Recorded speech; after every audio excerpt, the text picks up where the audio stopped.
seeing, the way companies procure logistics, changing in light of all the things that we talked about today? Is there still room for improvement there in terms of kind of the initial procurement process?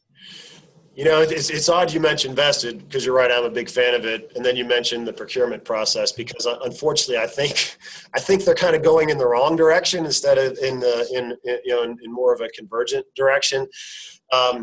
It seems to me like procurement is becoming more actively involved in bids than they used to be. More often, it used to be you primarily be dealing with your business partner, with the shipper, and then procurement would be more of a support function. But now we're seeing procurement's becoming more involved, and as we mentioned earlier, those business partners, they're expecting you to be thought leaders and bring innovative ideas and be a strategic partner and have robust continuous improvement programs. They're expecting all that. But at the same time, our friends on the procurement side are really focused on price. And those are really competing agendas, if you will. I think there's a huge difference between price and value. I mean, the value comes from those things we just talked about, the strategic relationship, the innovation.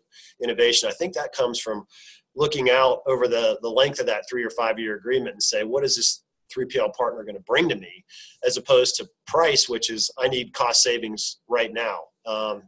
So it's made it difficult, because the expectations are customers want the 3PL to invest in the business, to make it, to become more innovative. That could be engineering resources or network design or automation or technology, whatever it may be.